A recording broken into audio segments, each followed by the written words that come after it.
Wrapping moves are some of the most hated moves in Gen 1. From competitive players hating the Dragonite spam of Wrap, to solo runners basically refusing to move the move Fire Spin. In general, these moves are disliked for two reasons. One, they're fairly weak, so while they can hit opponents, it's not like you're going to take them down very quickly. But two, because Gen 1 Wrap mechanics were different than every other generation. When you use a move like Wrap, Bind, Clamp, or Fire Spin on your opponent and it actually hits, it prevents your opponent from being able to attack you while the move is still in effect. So if you're faster than your opponent and continually hit Wrap over and over again, they actually can't do anything to you. With that being said, if your only strategy is Wrap, you often end up in situations where you can't deal enough damage before you finally get a miss and your opponent one-shots you. But this raises a question: how bad would it be to play the entire game of Pokemon with only wrapping moves? This is the second video in my little mini-series that I'm doing exploring some of the moves that basically never get used in solo challenges in order to see how they'd actually perform in a full game solo run of Pokemon Yellow, so that we can finally know, when you don't have ideal movesets, what kind of moves do you actually want to use. We are going to use Mew for this challenge since it has perfectly balanced attack, defense, special, speed, and HP, and on top of that, it does not have a same type attack bonus in any of the moves that we're using. Plus, in canon, it is the original Pokemon from which all other Pokemon are derived, so theoretically, if any Pokemon could have all these wrapping moves, it would have to be a Mew. At least that's my headcanon anyway. So we are going to be running Mew with every wrapping move in the game and see just how bad it is to actually beat the game. How far can we go on minimum battles? How many resets are we going to end up with? How long is this going to take? I have no idea, but let's get into it. So as we get into Pallet Town, we are going to, of course, meet Professor Oak outside of town, where he's going to find a wild Kendrick Lamar, apparently. He's going to take us back to the lab to figure out how he put together all these wraps. And so just like that, we can get our wild K-Dot here, and let's check on the stats as we come in. We are starting the game with Wrap, Bind, Fire Spin, and Clamp, and of course, all of our stats are basically balanced, but just because of stat rounding at the beginning of the game, we have lower defense, but that shouldn't really affect anything here. Now, it should be noted that we are running on 0 DVs in this one, so the DVs will come in after we level up for the first time. But for now, let's fight against our rival. This time we have our rival, Drake. Anyway, there's nothing to do but spam Wrap. We missed the first Wrap and we get a critical hit tackle against us, but once we can hit Wrap, we are faster than the Eevee, and it's always important to be faster when you're a Wrapper, which is why we easily win this fight. We get to level 6 after winning that fight, and now we can move on in the game. We'll also get a proper heal so that all of our other wrapping moves are now available. But now we are going to run through the game on similar settings to the 2 turn moves run that I did previously with Mew. Basically, the idea is that we're not going to grind for ridiculous luck. I may reset if I have like one miss for one of these moves, and otherwise I would have won. But honestly, we could always find situations to reset as long as we're faster, but it doesn't really answer the question of how good these are in a solo challenge. Generally speaking, solo challenges come down to 2 things when you're analyzing Pokemon that I think are at least fairly legit. One is how fast can you beat the game, and 2 is how many resets do you take while you're beating the game. And it's usually for the speed point that these wrapping moves are absolutely hated, because of the fact that they basically take so much time to knock anything out that you end up just feeling absolutely terrible. Even though you're winning fights, you just are watching your time slowly die. And they're hated for the fact that they lead to a lot of resets, because you just miss one Wrap and suddenly you've lost a fight. Still, as we get into the final bug catcher in Viridian Forest, we're going to try to use Fire Spin on this one and just miss multiple times. But once we do hit, we are spitting fire here, and that is going to allow us to get the easy victory in 5 hits. And now we have Clamp, so I think we can theoretically go straight into the Brock fight. As long as we're faster, it shouldn't really be an issue to get the win, but we're just going to have to see if we can actually hit enough Clamps in order to actually get through this.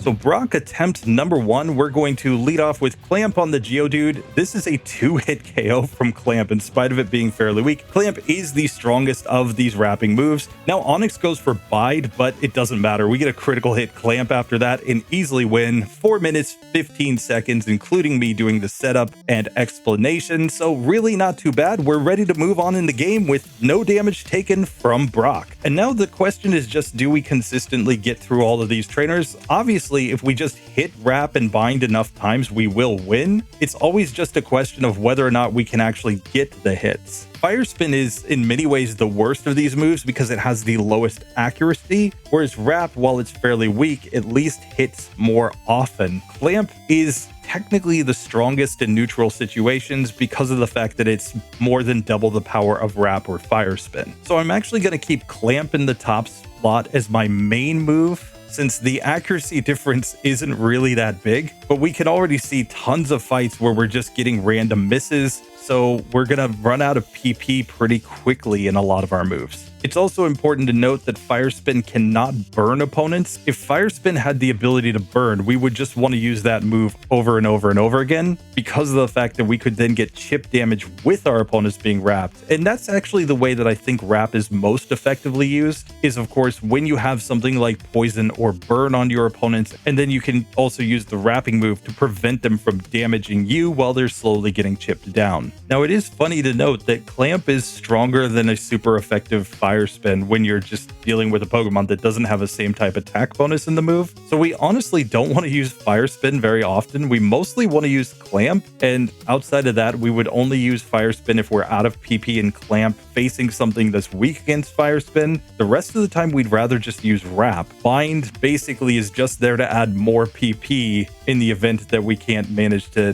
hit everything. So with that, let's make it to the Super Nerd at the end of the Mount Moon section, where I'm just going to Clamp his Grimer. This looks like it's going to be a 5-hit KO from this move. We do manage to take him down with no issues, though. We missed the first Clamp on Voltorb, but hit the next one, and this is looking like a 3-hitter, so that Pokemon goes down just fine. And now Clamp on the Weezing is yet again a 3-hit KO, so we get through with only 2 points of damage taken. We can get the Dome Fossil, and it's time to move on to Jesse and James. So here I'm again going to go for Clamp first, and we get wrapped by the Ekans. No, Ekans is also a wrapper. Still, we managed to get through, and then Clamp is just a 2-hitter on Meowth. We get to level 17 as Coughing comes out. Clamp looks like a 4-hitter on this Pokemon, but we get it. So very little damage taken. We are making good progress through the game. We're just not very fast. Like, you'd obviously prefer to have moves that 1-hit KO or 2-hit KO these opponents. You'd be getting through much quicker, but it's not really looking inconsistent. I mean, as long as we have enough HP to survive a few hits, we should actually be fine. It's really going to be the late game where I think this is going to start to get tough. Anyway, let's take on our rival number 2 here in Cerulean City, because I think Misty's going to be tough given that we're just stuck with Wrap there. Let's get into this fight instead. So I'm going to go Clamp first on the Spearow. We missed the first one and take a Leer, but this Pokemon will go down in 4 hits. Now it growls, so now we actually don't want to use Wrap. We knocked that Spearow out. Now Sandshrew is just a 2-hitter. We're going to stick with Clamp on the Rattata. That's an easy 2-hit KO as well, and Eevee comes out. Let's just keep clamping away. We miss a Clamp. Fortunately, it missed the Sand attack. Otherwise, this would have been absolutely terrible. That's the other thing that we really don't want with these moves is any accuracy drops. Accuracy drops could absolutely kill us. But after that, I honestly don't think we're going to have any major issues with any of these traders going north to Billy Boy's house. So let's just see how quickly we can get through them, just keeping in mind that we're going to have to kind of navigate some of these situations because we don't have so much PP in Clamp. We can't just spam that move, even though it's our strongest move, unless we want to go back to the Pokemon Center a million times. So instead, I'm going to be using Wrap for a lot of these battles. And now normally we would be able to learn Mega Punch, but we will not learn Mega Punch. We're simply going to move on with our wrapping moves here. And here we missed all of our Clamps against this Onix, so we're just stuck using Fire Spin because Onix has much lower special than defense. You wouldn't want to go Wrap here. Fire Spin is actually doing enough damage to get us through that fight, but it's still insanely tedious. It's just so easy to miss 2 or 3 wraps in a row and end up having to use a worse move against the opponent. Still, we are reaching a point now where we're so over-leveled relative to our opponents that actually taking them down with these wrapping moves isn't that bad. And here, Billy Boy, of course, is going to see our wrapping Mew, and he's going to go into the lab here. He's got to make sure that he can wrap as well. He does not want to get destroyed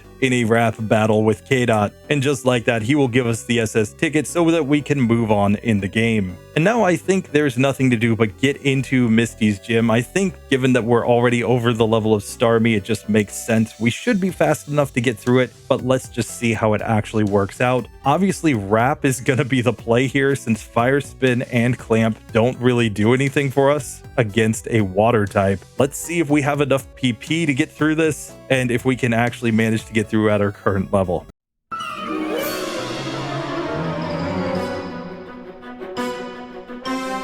So Misty attempt number 1, we're going to wrap on the Staryu. This is looking like a 5-hitter with this move. She then goes X defend though, so she actually takes 6 hits to knock out. Now we've got the Starmie. I'm just going to stick with Wrap. We are faster than Starmie because of the fact that Mew is a fairly fast Pokemon. So if you have a fast Pokemon like Tentacruel, for example, Wrap strats can work here. You can actually get through. Is it great? No, 14 minutes to get through that fight, but we beat Misty with no damage taken yet again. That's 2 gyms that have been completely destroyed by Wrap strats. Granted, we're only dealing with 2 Pokemon in each of these gyms. As we get to trainers later on that have 4, 5, 6 Pokemon, this could get really hard to actually land enough Wraps to get through the fight. But for now, we're absolutely cruising. So with that, I think we just make our way down to Rival 3 and Lieutenant Surge. Basically, I think we beat both of them as long as we just land enough Wraps and don't get a bunch of misses. So in theory, at least, there shouldn't actually be any reason to take any optional battles at this point in the game. What we are worried about though is against Pidgeygirl, we really do not want to get sand attacked. Once we get sand attacked, we're kind of in bad shape, but we're strong enough with Clamp at this point to just 2-shot against the Pidgeys. So fortunately, we were able to get through. And so just like that, we can make our way down to the SSN, and let's go straight to the rival fight because I don't think we need to take any of these other battles. I'll just grab the Ether and the Max Potion so that I can heal up here, and let's just see if this actually works out. So rival number 3, attempt number 1. I'm just going to wrap on his first Spearow. It's a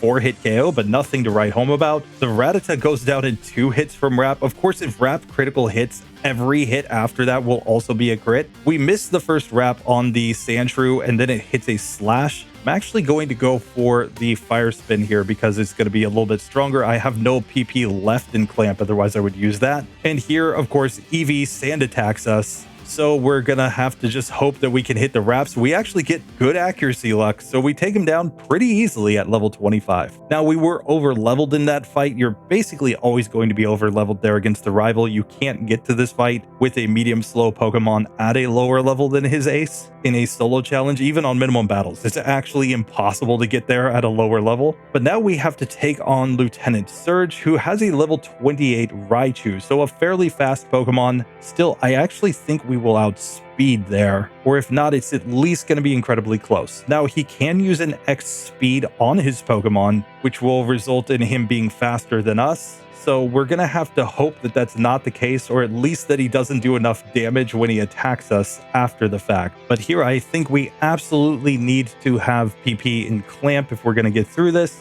and we need a quick heal. So let's go ahead and get into this fight.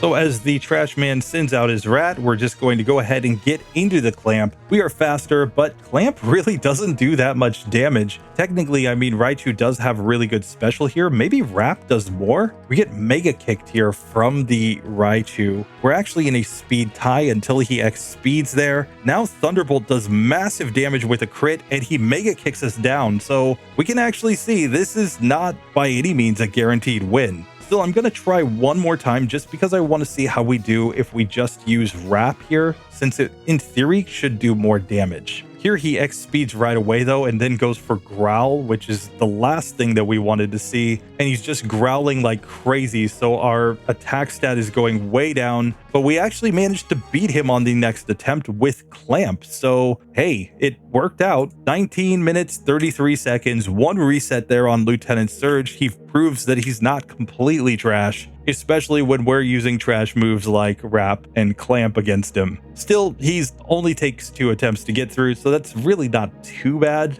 overall. Like, we expect to take resets somewhere in this run, so if it only takes 1 reset to get through a fight, I think that's perfectly reasonable. But now let's just get access to a bicycle and make our way through to Celadon City. We should have all the moves that we need to get through this section without any difficulties, but let's see if we actually have the accuracy to get through. Of course, wrapping moves are one of those cases where you really would like to have X accuracy in a Gen 1 solo run, because X accuracy would guarantee that you just always hit. There is no accuracy check at that point, so you could just easily win by being faster and using these wrapping moves. But now we're up against the wrapping lass, and we're going to out-wrap her with our fire spin, I think, as long as it actually hits. Granted, growth is kind of bad, so we'll switch to wrap in that case. And we actually get Stun Spore. Stun Spore is actually terrible for a wrapping Pokemon as well, because we could just be fully paralyzed, breaking up our wrapping move. This time we do manage to get through that Oddish, and as Bellsprout is using growth over and over again, we're just going to sit here and spam wrap ourselves. Granted, she is out wrapping us at the moment. Still, we managed to get the hits and win, but man, that was a serious wrap battle there. Still, I don't expect anything else to be all that difficult, so let's make our way straight to the Rock Tunnel Hiker and see if we can wrap him well enough that he can't self-destruct on us. And sure enough, we make it to the Rock Tunnel Hiker with no difficulties whatsoever, and here we're just going to try to clamp his Geodude. We do manage Clamp, and it's a 1-hit KO. Next Geodude comes out and also gets completely destroyed. That brings out Graveler, which also can't stand up to Clamp. This is a 4-time super effective move, so Clamp in that situation is effectively 140 power. That's why Clamp is honestly so completely OP among all these wrapping moves, and why Cloyster is actually really good with it. The fact that you can do significant amounts of damage. Consider that the power of Clamp is effectively the same base power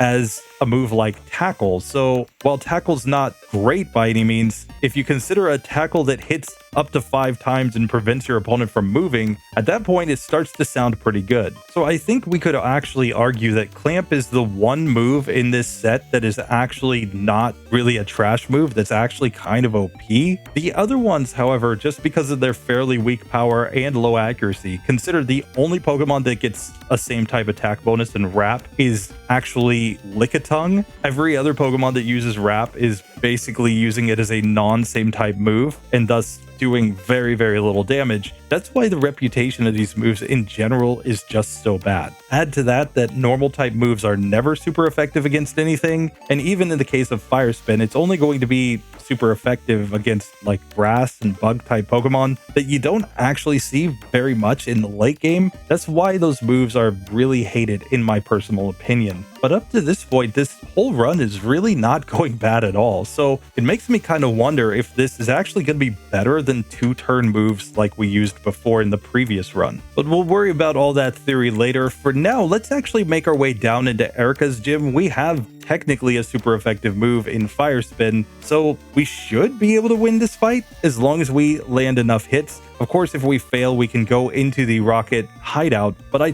think it's more efficient to just go fight Erica immediately.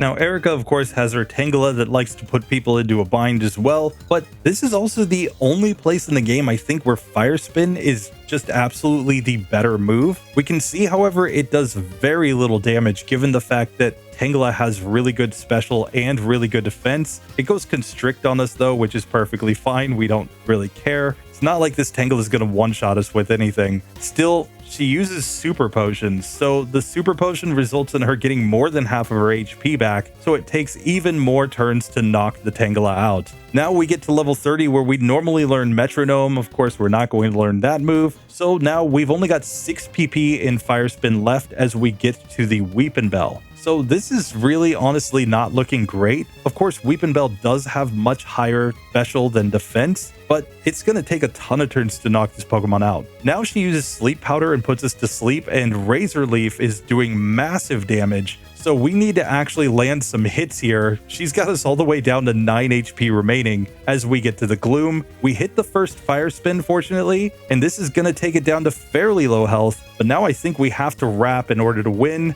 and we do manage to get the victory. It was very close there, but 29 minutes, 41 seconds, we do beat Erica without any major issues. But we can also see now that Fire Spin or Clamp, when we get to Pokemon with higher special, are not actually going to be very good. But with the 4th gym done for now, we can make our way into the Rocket hideout, where I think we're going to have an easy time against all these Rockets, assuming we don't get any crazy misses. So let's make our way straight down to Team Rocket and Giovanni. And we are getting PP ups in this section of the game. The issue is I'm just not sure which move I want to use them on. It's really going to depend on where we hit a wall later on. If we have a situation where we would have won a fight if we just had more PP in a specific move, that's when I'm going to use the PP ups. Otherwise, we'll just save them for the late game. Now, just like previous runs, we will not use vitamins in this. We're just going to run as we are and see how the results actually work out. So it's Jesse and James time. Let's just see if we can land all the wraps that we need here. On Coughing, I'm going to go for Clamp here. I want to keep a couple clamps at least for Giovanni's rock types though, but we can see that Wrap does significantly less damage.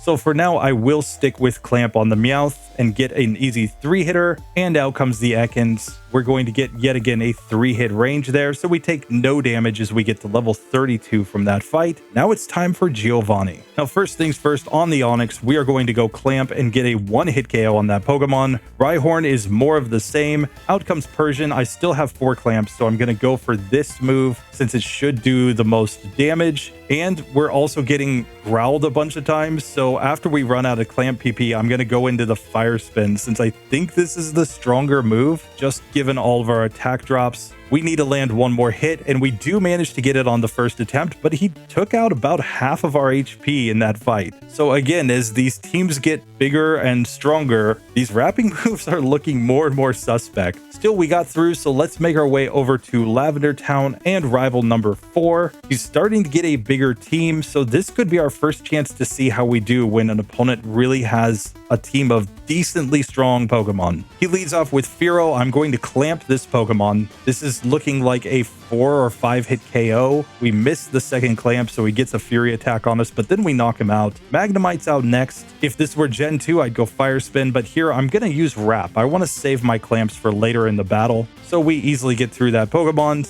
Shelter's out next. There's nothing to do but go for Wrap, even though it's fairly weak here. I guess you could argue for going for Clamp because of its low special, but still we get through just fine. Now we will Clamp on Sandshrew and just destroy it in one hit, and I'm going to go back into Clamp on the Eevee to get the easy victory here. So the rival turns out not to be an issue at all, just because we have so much PP between all 4 of our wrapping moves. But now we have to get into these fights against these channelers, and we can't affect them with Wrap or Bind, so we have to get through with just Clamp and Fire Spin here. So I'm using an Ether on Clamp just so that I have more PP, and when we miss, we take massive damage from the Nightshade. It's a 4-hitter with Clamp to knock out the Ghastly here. Still, if we can manage to land all the hits, they really can't do anything, and we get through the first channeler just fine. So after this, there's only one Ghastly on each team. I think it's going to be perfectly fine as we make our way up the tower. And with all the Ghastlies down, we have made it to Ghosty Mama, who, in spite of the fact that she is a ghost that theoretically is typeless, she's actually a ground type, so we're just going to use Clamp. It's a 2-hitter to take that Pokemon down. So now it's time for Jesse and James. I'm running a little low on Clamp PP, but I still think we'll get through this just fine, but let's see if that's actually the case. First up on the Meowth, we go Clamp. This is going to be a 3-hit KO to knock this Pokemon out. Now, however, we've got Arbok and Weezing. This is the first time they have their evolved forms. We actually critical hit with Clamp on Arbok, and because the crit carries through to every hit in Gen 1, it's only a 3-hitter there. Out next is the Weezing. We miss. It goes Sludge and poisons us. So now we're kind of on a timer as well as not dealing great damage. This is looking like a 6-hit KO with Clamp. We do manage to get the victory though, so we can go and save Mr. Fuji, though we are now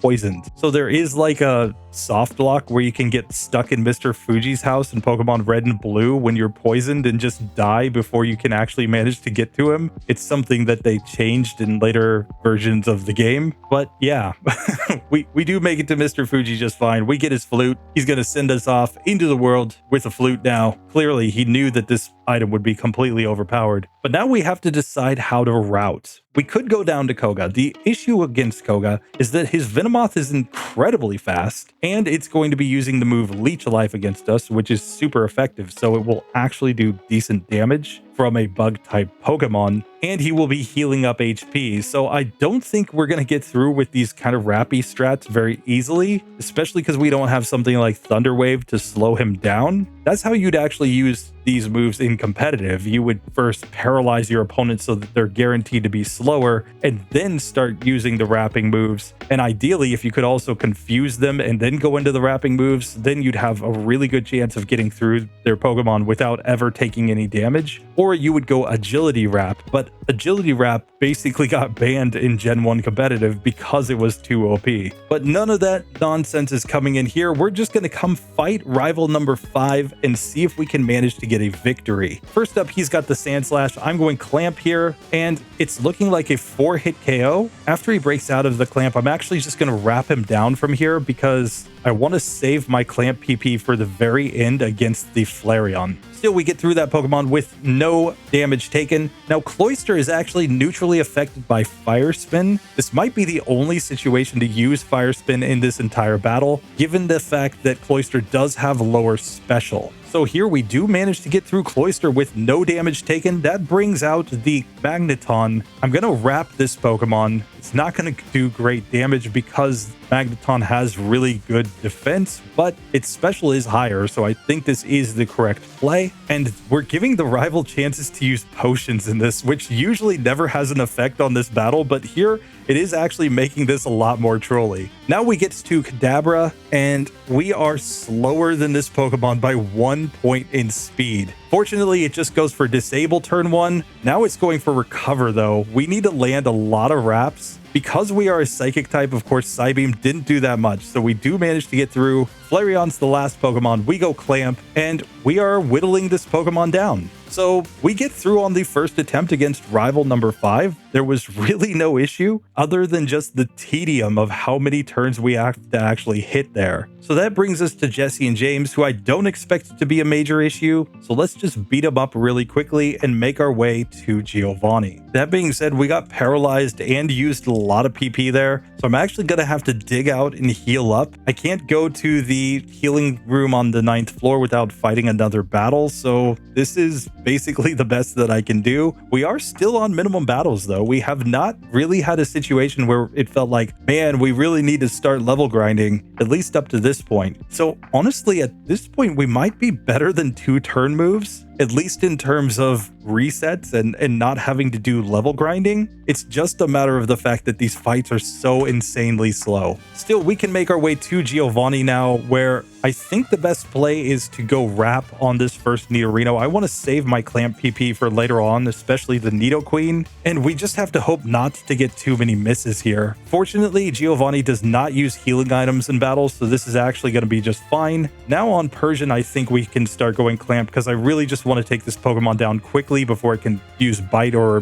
whatnot on me a ton of times. Rhyhorn, we're going to stick with the Clamp and just get the easy one-hitter. Out comes the Nidoqueen, and we can see Clamp, in spite of being super effective, looks like a 5 or 6 hit KO here. We do manage to get the range though, so we take Giovanni down nice and easy on the first attempt. And now, given the fact that we are a Psychic type, this is a situation where going to fight against Sabrina might actually be the best play. The problem is that we're going to be slower than the Abra even, and Abra is going to want to use accuracy strats. So it's for that reason that I do think I should at least clear out the randos down in Koga's gym first. And of course, we will be faster than the Venonats on Koga's team. So assuming that we can actually land the hits, that actually might not be a terribly difficult difficult fight to get to the final Venomoth. It's just a question of the range on the final Venomoth. So I'm going to try Koga once while I'm down here just to see. If I can manage to beat him, then I'll probably also go to Blaine at this point, given the fact that Clamp is super effective against his Pokemon. And while we would normally learn Psychic here at level 40, which would make Koga incredibly easy, we're going to skip that move and just stick with our rapping skills. Time to find out if we're actually the best rapper in the game.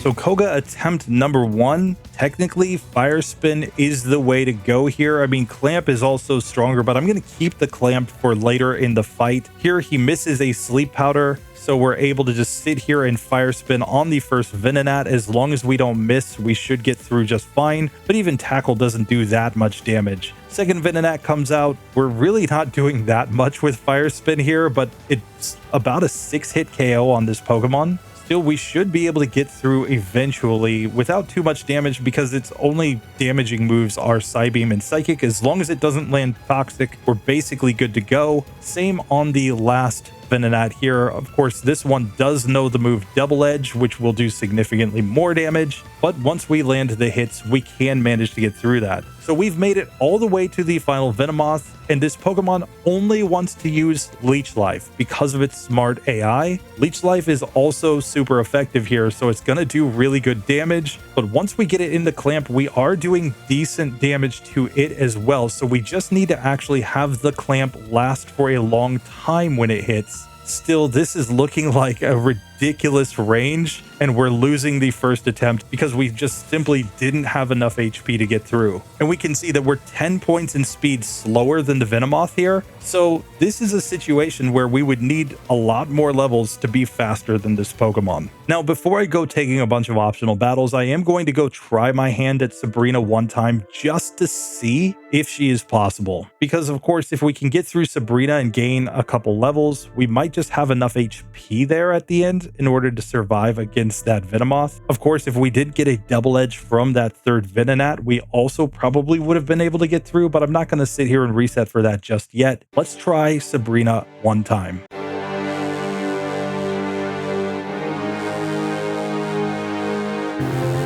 So Sabrina attempt number 1, she leads off with the Abra. It misses the Flash, and now she goes X Defend, but then she does manage to flash me twice. So while we like getting flashed by Sabrina, unfortunately, our accuracy is kind of shot. And now she X Defends on her Kadabra after using Psychic against us. We get a special drop, then a critical hit, then Kinesis. So we simply go down. The fact that we're slower and we're dealing with accuracy strats is the issue in this fight. So honestly, I think Koga is easier than Sabrina at this point, or at least going to be less random. So I think there's nothing to do but just try our hand against Koga a few times and just see if we can manage to get through or not. I'm going to give him 2 more attempts. If we don't get through, then we will start level grinding because I think that's the only way to get through. But once we get to 103 speed or higher, I think this fight is then guaranteed to be perfectly winnable as long as we don't get crazy misluck. Still, before we mess with all of that, let's go ahead and just try this one more time at our current level. We get a critical hit Fire Spin on the first Venonat,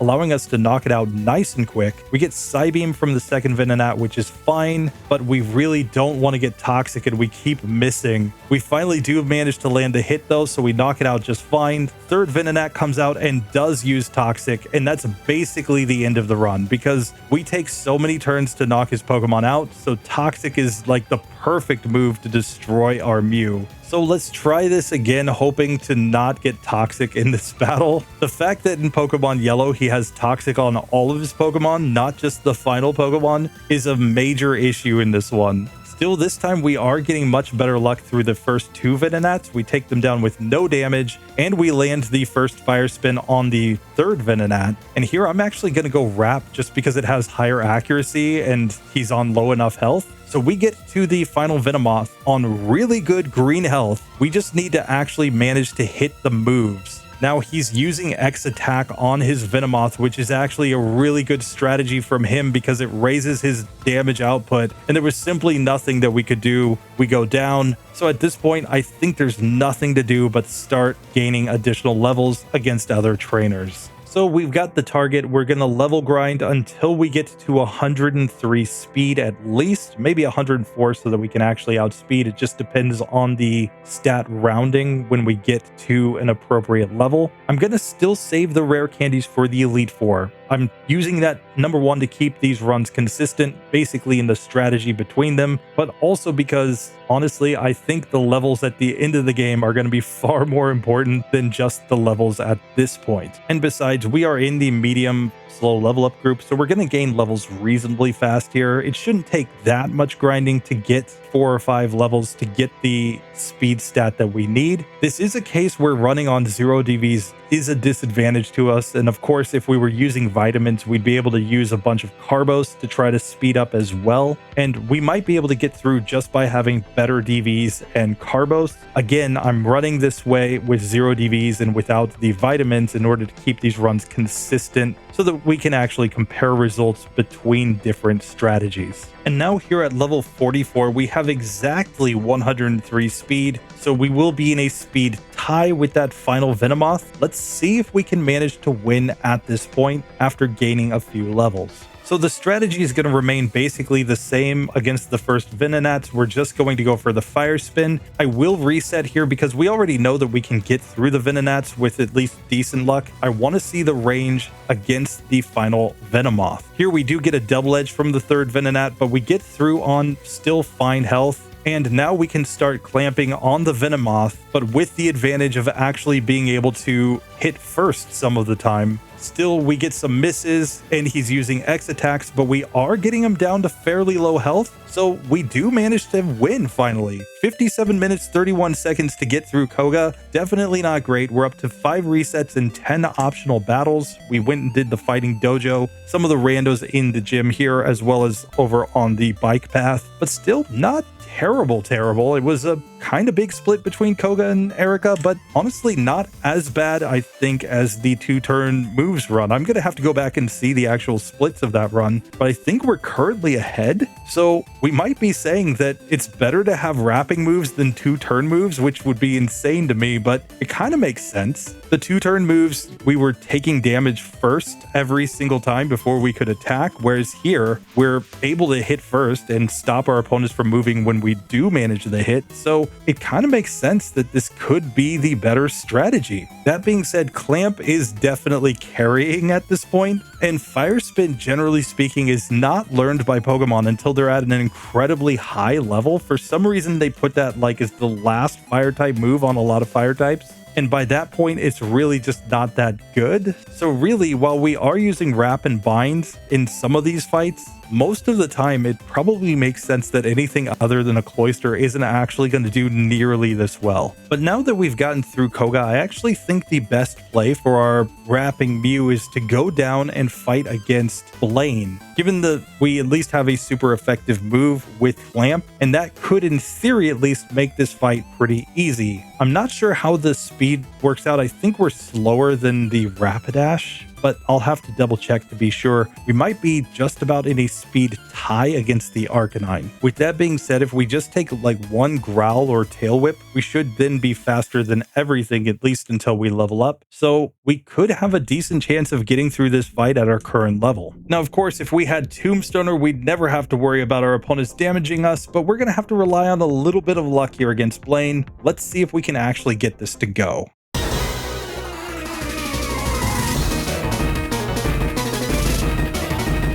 So Blaney boy, attempt number 1. Sorry, I had one reset due to a slight mistake here. We can now go Clamp. The critical hit is putting this in about a 3 to 4 hit KO range. Then we miss Clamp and take a Flamethrower though, and we're taking massive damage. We do manage to take out Ninetales though. Rapidash is out next, and it's just a little bit faster than us and gets us in the Fire Spin with its own critical hit. Then it goes Growl, however, and that's going to guarantee that we're faster than this Pokemon. So now we can just spam the Clamp and take it down. We level up right here against the Arcanine, but we're 2 points in speed faster thanks to the level up. We miss the first clamp, however, and takedown nearly one-shots us. So we have to not miss any moves the rest of the way. We do manage to land all the clamps though, so Blaine goes down. That gives us a badge boost in special. So clamp and fire spin are now just a little bit stronger. 5 resets still, 10 optional battles. We have managed to beat 6 gyms. Now it's time to go back and try our hand at Sabrina though, where we're now fast enough that we should outspeed the first Abra. So as long as we don't get any misses, we shouldn't get any accuracy drops there. I think we're in a speed tie with Kadabra if I recall correctly. So then we're going to be slower than the Alakazam, and that's where it's going to get really tough. If Alakazam just goes reflect and recover a bunch of times, we might actually run out of PP in this fight. We'll just have to see, but let's get into it and find out. Attempt number 2, technically, since we've just come back. We're going to wrap on the first Abra. We hit, and this goes down in 4 hits. Very nice. Just as I thought, we are in a speed tie with Kadabra, so we really need to win some speed flips here so that we can get her in a wrap. She X defends, but we still take that Pokemon down as we get to level 46. Out comes the Alakazam. We're nowhere near outspeeding this Pokemon, so we just have to hope to manage the hits and not get too many recovers. She misses a Psywave, which is very nice. Now she X defends though, and that's kind of bad for us. Psywave does hit and does meh damage. So we actually managed to beat Sabrina on the first attempt coming back now. All we needed is to be faster than the Abra and not get a bunch of accuracy drops, and it actually works out.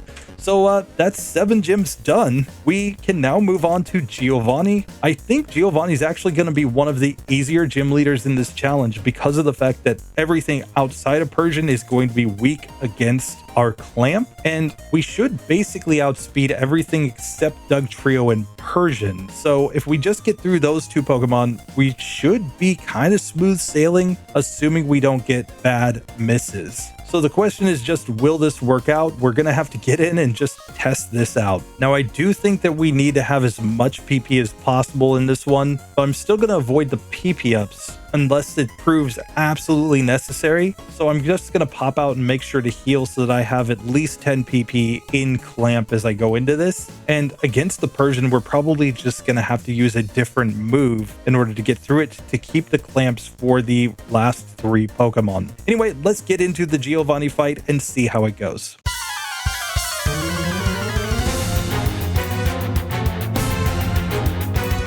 So Giovanni attempt number 1, of course, he leads off with Dugtrio, which goes Sand Attack. Oh no. So it's still going to go down, I think, from the clamp, but we actually have to manage to land a hit here. We do manage to finally get through that Pokemon, but this is not looking good with the accuracy drop. We get to the Persian where I'm using Wrap since it is the most accurate move that I have, and we are whittling this Pokemon down, but I think this is going to take a lot of luck to land all the clamps here. This is not Pokemon Red and Blue where he's just going to use like Poison Sting against us. He's using Thunder and Earthquake, and we simply go down. Still, I'm going to reset here one time to see how we do if we don't get that Sand Attack, because that might be all that we actually need in this one. This time we get the Sand Attack miss from Dugtrio. It misses Sand Attack twice, in fact. There's a 25% chance each time for that to happen, but that means that we get to the Persian without any accuracy drops whatsoever, and we can just simply go into our Wrap here. We get Screech, which also boosts our speed, so we managed to get through that Pokemon just fine. Now we just need to actually land Clamp. It's a 3-hitter on Nidoqueen,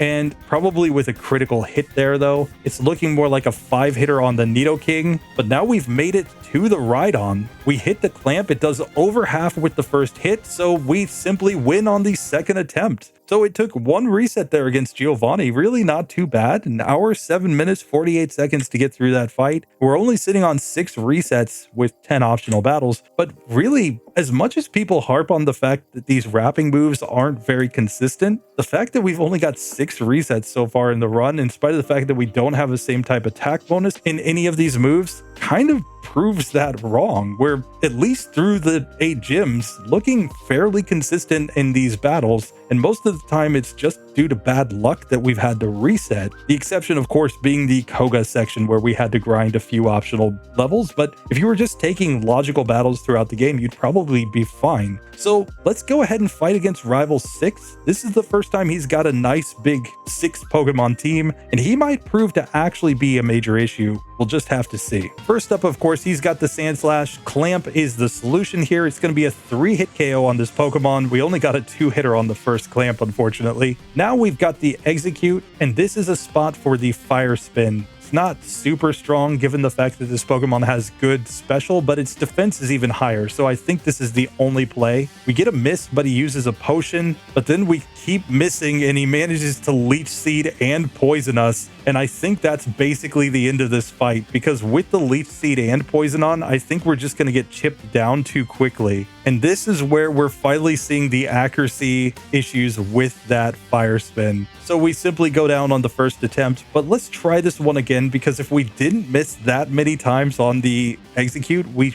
could have gotten through that Pokemon, I think. So attempt number 2, we get paralyzed instead and then stun spored. So this is another one that I think is basically not going to work, because yet again, paralysis with wrapping moves is kind of terrible. So after all that speech about how these moves aren't really that bad, yeah, we're kind of seeing that maybe they are. Still, I'm kind of interested to see if we just manage to land only Fire Spins on that Execute. How does it go? So I'm going to reset a couple times here just to see that situation, because it might be that once we get through that Pokemon, there's actually nothing to worry about. Sure enough, third time is the charm. We get through Execute with no damage or status. That brings us to Cloyster, where the only play is to go for the Fire Spin. And we are slowly but surely whittling this Pokemon down. Fortunately, he only has potions in this battle, so he can't like recover all of his HP. So we take the Cloyster down with no issues. We've now made it to the Magneton. I'm going to go back to Clamp just because it's going to do more damage. But with that being said, maybe Wrap is actually the play given his lower defense. Neither move is really going to do that much to a Magneton, but we do manage to get through. Kadabra's out next. We're just going to Wrap, of course. And that brings us to the final Flareon, where we can just go Clamp. This looks like a 6-hit KO. We take a Flamethrower when we miss, but then we get a crit, so we knock it out in 2 more hits. Just like that, we do manage to get through rival number 6. It took 3 attempts to get through him, though, and that could be a bad omen of what's about to come. Now, we will have as many rare candies as possible, 11 going here to the final battle. I will go to the power plant. I'm doing that in all of these runs just for the sake of consistency, but also because we might actually need that 1 additional level somewhere, especially if we are just barely missing a range or barely not faster than a specific Pokemon. That could actually prove to be a major difference maker in these runs. Now, honestly, I expect that Lorelei is going to be really tough in this one just because so many of her Pokemon are bulky. We're going to have some issues, I think, against Agatha because of the fact that we can only hit her ghosts with Clamp and Fire Spin. And then when we get to Lance, the issue there is that, of course, Clamp is resisted by everything on his team except for the Aerodactyl, and Fire Spin is resisted by everything on his team, and the Wrap probably isn't going to do that much given how bulky a lot of those Pokemon are. So yet again, that could be a tough situation to actually get through. We're going to have to see the ranges there. And then the champion, we've already seen if we get Leech Seeded and get accuracy drops and things like that, we could very easily lose the fight. Of course, this is Pokemon Yellow, whereas Alakazam uses Kinesis, and he still has that Exeggutor to use Leech Seed, so that could be a tough situation as well. So we're just going to have to see how these go. I think Bruno's the only fight that's a guaranteed victory because, come on, he's Bruno. But outside of that, we could honestly face some serious issues here. Now, as I've mentioned in a lot of other videos, I don't pre-route these runs. I don't use damage calculators or something like that. So there may be situations where you're watching the video and you're like, actually, you should have used this move, or actually, this would have been a better strategy. I'm doing this in real time. So, you know, I read those comments and sometimes I'm like, yeah, you're absolutely right. Hindsight, I should have done that. But, you know, there's a reason why we're not doing super optimized runs here. And besides, how would you actually optimize a run where you're just using wrapping moves? Come on. Still, I will try to make the best decision that I can in each spot. We're going to pick up an additional PP up here too. I think there's a high likelihood we're going to end up using that PP up in Clamp just because it's the strongest move that we have, but we'll just have to see if that is actually the strategy we want to go for. Anyway, it's time for Lorelei. Let's see if we can manage to beat the first Elite Four member.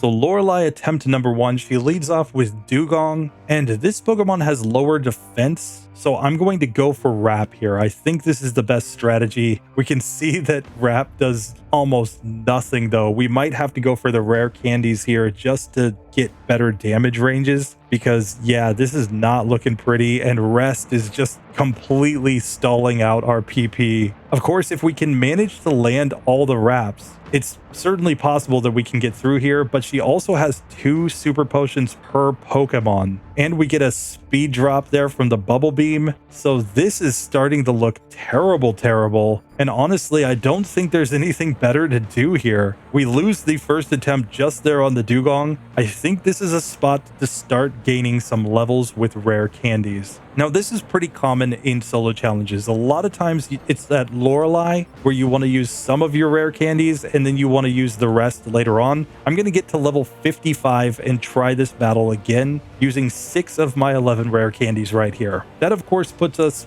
basically on a level playing field with most of our Pokemon. Wrap is still not going to do great damage though, given just how bulky these water types are, but we can see we're doing a lot more damage here with our Wrap. We're still going to have to deal with those super potions. She's not guaranteed to use a super potion though, so we only get 1 super potion that time. Now on the Cloyster, we're going to go Fire Spin because of its lower special stat. We get an Ice Beam when we miss, which is not ideal, but at least this Pokemon can't rest. But at this point in the game where opponents can actually use healing items in battle, this becomes significantly harder, and we get a critical hit Ice Beam that knocks us out. Still, I think this is worth a couple more resets just to test out because of the fact that without a crit there, we could have at least gotten to the Slowbro, which doesn't really have anything good to use against a Mew. Next attempt, we do get through Dugong yet again, though we did take a critical hit Bubble Beam from that Pokemon. We didn't get a speed drop, which is really the main key. As long as our speed is in good shape, we should have a decent chance to get through. Now we miss and Cloyster hits Clamp on us. So it's the battle of the rappers here. Serious rap battle going on. She also uses a super potion, but it does look like we get through. So now we're to Slowbro. We're going to use Rap here, hoping that it doesn't get to use Withdraw against us. Once it does use Withdraw though, I don't think it actually changes things that much. I guess I'll just switch into Clamp since it has much higher defense now though. I think even with the resistance to Clamp, this is the better move. And now Surf did really good damage, but we are slowly but surely whittling this Pokemon down. Jinx comes out next. Fire Spin's the obvious play. We miss and we get thrashed down. So I think the only thing to do is to go for more rare candies here, hoping that we can get a better range. So I'm just going to go all in. I'm going to go up to level 60. This is probably a mistake, but if we end up having the level grind here against the Elite Four, we certainly will. I'm going to try to get through first with the rare candies though. Here Rap is now doing significantly more damage. We get a rest from Dugong after we get a miss, but still, I think this is actually going to work out reasonably well as long as we can get enough hits. Just recognizing she's going to use lots of super potions and we're just going to have to deal with it when she does. Still, we get through Dugong on full health. That brings us to the Cloyster. We missed the first Fire Spin and it Ice Beams us, but we are still on reasonably good health here as long as we can manage the hits. So that brings us back to the Slowbro, which still takes basically no damage because of its massive defense stat. And again, this might honestly be a spot where Clamp is the better move, even though it's resisted just because of the difference between Slowbro's defense and special stats. So we actually managed to get through on green health to Jinx. We land the Fire Spin this time. We get a critical hit as well. I know Jinx's defense is much lower though, so really Rap is probably the correct play. And just like that, we do manage to get through. We're to the final Lapras. I'm going to go with Rap here since it's got lower defense. basically just hoping to deal enough damage to get this one down. Of course, if she hits like a blizzard and freezes us, we're going to be dead. She misses a hydro pump instead when we get our miss. And honestly, Clamp might be the better play after we run out of PP there, just because Bind is less accurate. Let's just see if we can actually get this to go. She's super potioning, so she has used her 2 super potions, and we're still on good green health, so we just need to actually land the hits. We bind her down, and just like that, level 60, Lorelei does go down. Was that pretty? No. No, it was pretty terrible, but we did manage to get through. We've still got elixirs in the bag, and we're ready to take on Bruno, who I think Clamp is just going to completely destroy, so let's get into it.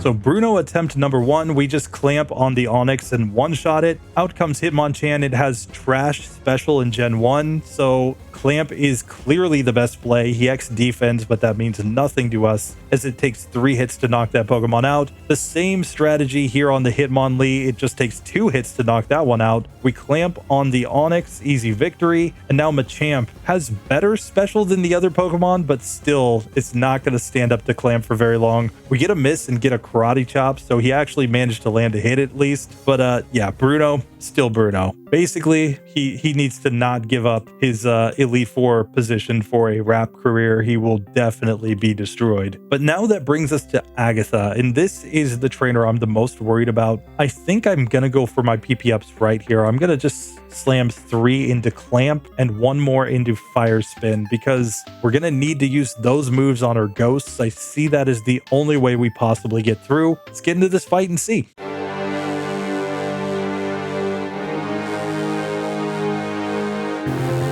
So Agatha attempt number 1, we are faster than the first Gengar, fortunately, so we can just go for Clamp. We get a miss, but then it tries to lick our Mew, which it obviously can't do. Can't lick K-Dot, guys, come on. Now, she does have super potions, which is one of the reasons I felt like I needed more PP here, but we do get through the first Gengar. When Golbat comes out, I'm going to switch into Wrap here. She immediately swaps out, and this is one of the trolly things that can happen when you're trying to use Wrap strats. The way to deal with them is just swap Pokemon, because that will break up the wrapping move and you can effectively stall out all of the PP. Agatha is not smart enough to know that's the strategy though. She just kind of got lucky. So we managed to clamp down her Haunter, and now we're just going to go back to Wrap against this Golbat. We've got to save our PP for the final Gengar here. Fortunately, it does look like we're going to get through this one, but then we get confused, which is also kind of terrible because we could hit ourselves in confusion and break up our wrapping moves, and we end up using all of our wrap PP, so we have to go into Bind. Now we level up as Arbok comes out. Bind is the play on this Pokemon so that we keep all of our PP that can actually hit ghosts. She swaps to the final Gengar, and we are faster, so I'm going to go Clamp here. We'd prefer that she didn't swap. She swaps back to Arbok, breaking up our Clamp, but we do take that Pokemon down. Now she has only 1 Pokemon, so she can't do anything to stall out our PP. Now it's just about the hits. Clamp gets a critical hit. She's super potions twice, but that means she has no super potions left. We just need to actually hit. She misses Hypnosis and then Dream Eaters while we're awake, but now she does get us to sleep. We wake up, we take a Psychic, but now we're trying to land these Fire Spins. They're doing very little damage, but we do manage to beat Agatha on the first attempt. That has to be the longest Agatha fight I think I've ever had in my life, but it did work, so I guess technically we're okay here. So now let's just max Elixir and heal up with a full restore. We're going into Lance at level 62. We should be faster than everything on his team. That is the key. The speed is what you really need with these wrapping strats. It's why some Pokemon with wrap really aren't great, because they're just too slow. But here with Mew, but also with Pokemon like Tentacruel, Pokemon like Cloyster, Pokemon like Dragonite, you can be fast enough to use the wrapping strats to stall out your opponents. That's what we're kind of modeling here. Let's see if we can actually beat Lancey Boy.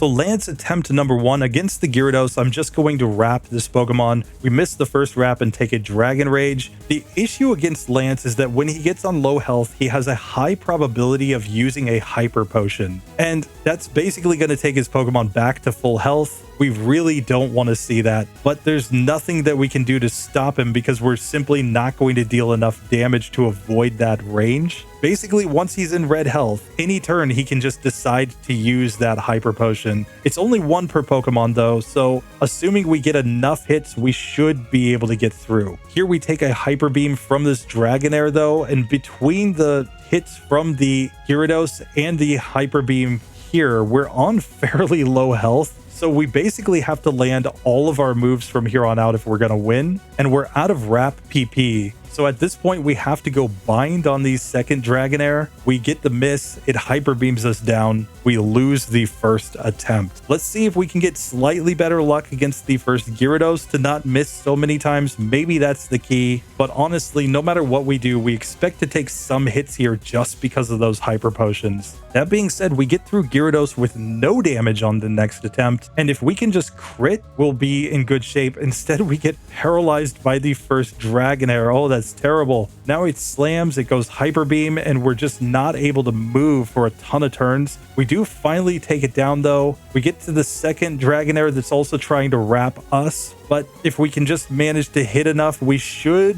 have a chance. Unfortunately, it starts wrapping, then it goes for the Hyper Beam, and there's nothing we can do. We simply get destroyed. Let's just try one more time to see if we can get through that Dragonair without paralysis, because that honestly is the key. We have to be able to outspeed things. It's only 1 in 4 to use Thunder Wave against us if we do get a miss. And that's assuming that we actually miss with a wrap here. We could just get the range where we hit all the wraps on this Pokemon. That's what we're actually hoping for. We do in fact get that level of luck this time, so we're to the second Dragonair with far better HP and no paralysis. And now I think we actually have a legitimate shot of winning this fight. We do run out of wrap PP though, so we have to change into bind, which is less accurate. But we get through that Pokemon, we get to the Aerodactyl. We are slower than this Pokemon, but it uses Wing Attack, and now Clamp appears to be a 3-hit KO. It was only a 2-hitter with the first one, so we got a Swift on us, but still that Pokemon goes down. That brings us to the final Dragonite. Its special and defense are fairly balanced, so I think Clamp might actually be the best play here. Of course, it's not going to do great damage no matter what we do,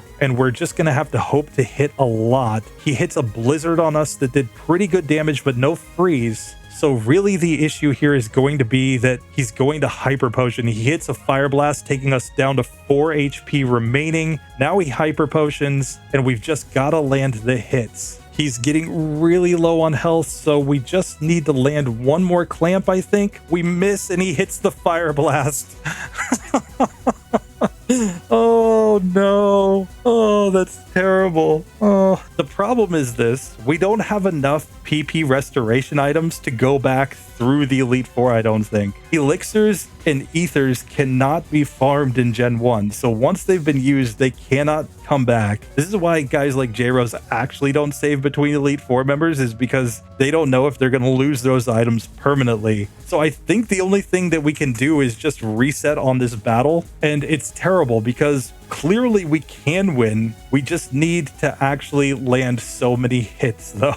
Still, we get back to Dragonite on the next attempt. So yet again, I think this just comes down to landing the hits. I actually kept a bunch of wrap PP this time. I used bind earlier on in the battle so that I would have a more accurate move when I get here to the final Dragonite. And here, I mean, the damage range between wrap and clamp is pretty darn close. So I think the accuracy is the real factor here. And we are managing to land a ton of wraps here. So the strategy seems to be to just beat the other Pokemon with bind instead. And we do manage to beat him on the 4th attempt. So was that good? No. Do I recommend this? Absolutely not. But we have made it to the champion. We're going to heal up. And here at least he has multiple Pokemon that we do have super effective moves against. Clamp is going to be good against the Sandslash and the Flareon. We've at least got, decent damage against that Alakazam as long as we're somewhere in the range of speed against that Pokemon. I'm not sure if we outspeed or not. We'll have to see. So really, we want no Thunder Wave from the Magneton and no Leech Seed from Exeggutor. That's what we're banking on. Let's see if we can get it.